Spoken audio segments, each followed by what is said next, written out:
strikes. We hit only terror bases. We hit no military facilities of Pakistan, no government facilities, no civilian homes. Very precise targeting meant that even within the compounds of Lashkar-e-Taiba and Jaish-e-Mohammed, we hit specific buildings. And we did so at night, between 1:05 and 1:30 at night. Why? Because we didn't want to have too much of collateral damage. At a different time during the day, there might have been a lot of civilians around. We didn't want their lives to be hurt. Think how much thought has gone into this. We wanted to send a message, a very clear message. And the target was not all the people of Pakistan.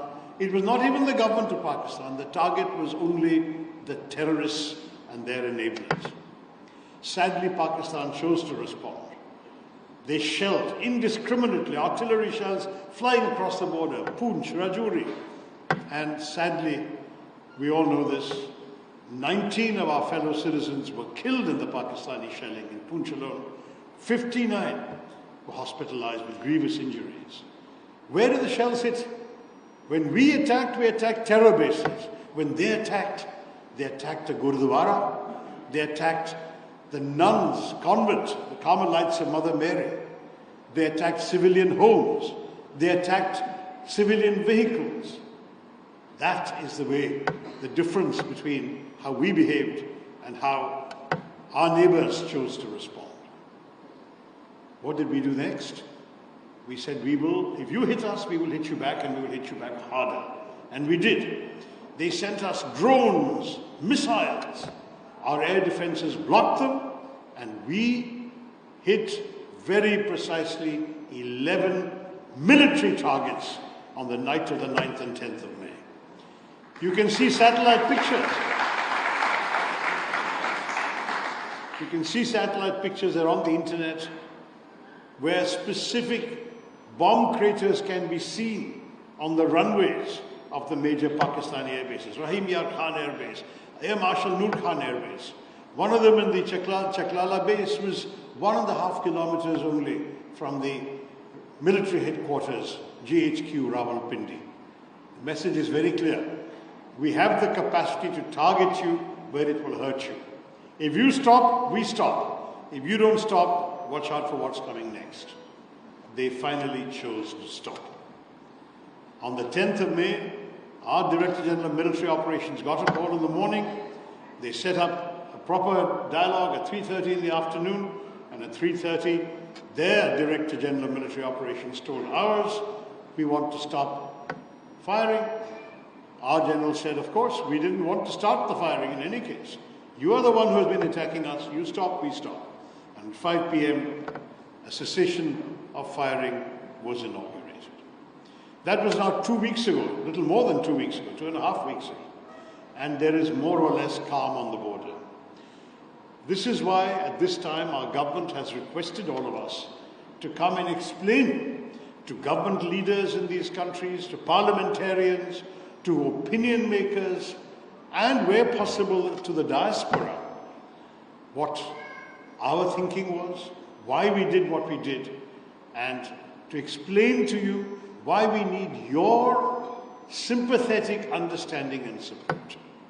And I'm very pleased to say that so far we have got it. In Guyana, we met the president, the vice president, who's himself the former president, the prime minister, a dozen members of the cabinet, the Speaker of the National Assembly, and they all told us unconditionally that they understand and they support India's fight against terrorism. Today, in Panama, we went to the National Assembly. We met the President, Dania Castañeda, and she gave us the same message.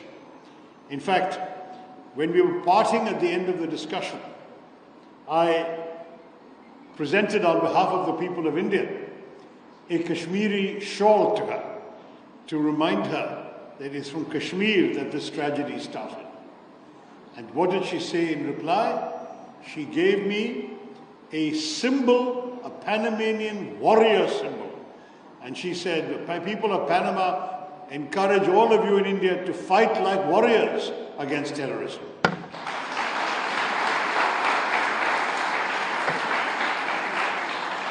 That is what we are doing. That is what we are going to continue to do. And let me say to you all, we know the buildings we've destroyed can be rebuilt. We know that terrorism does not disappear with one night of strikes. We know there is an entire enabling ecosystem in Pakistan to create this terror infrastructure, to train, arm, guide, equip, and direct these people to come and do terror. It is they who must change. We have seen even the United Nations Security Council said that it is not enough to bring the terrorists to justice, but those who finance them, those who direct them, must also be made accountable.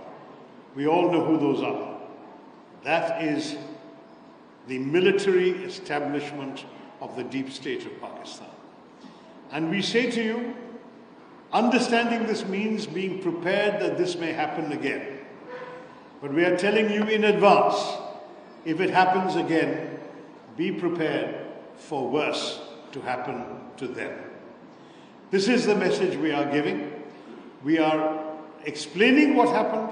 We are seeking sympathetic understanding, but we are saying we are not going to tolerate anymore.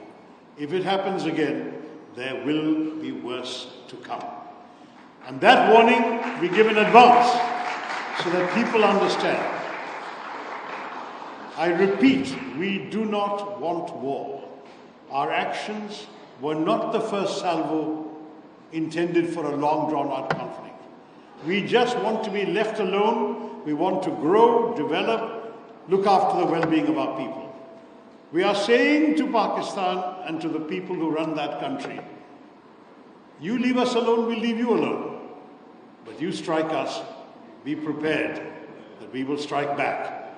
That is the message. With those words, I want to thank you all once again, the people of Panama, for having come here. It is such a matter of pride for us to know that the Indian community has been in this country for so long, has done so well, has thrived in so many different ways, across many sectors of the Panamanian economy. And it gives me so much a pleasure that today you invited us to this beautiful temple you have built here. All of us, and by the way, we represent 3 different religions in our group, but we all came to the temple and we were happy to receive the blessings of the Lord.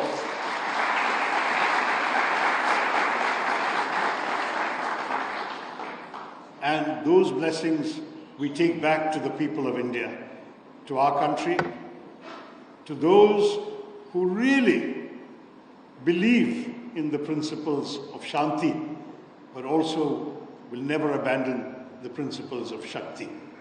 We will stay strong, stay with us. God bless you all. Jai Hind.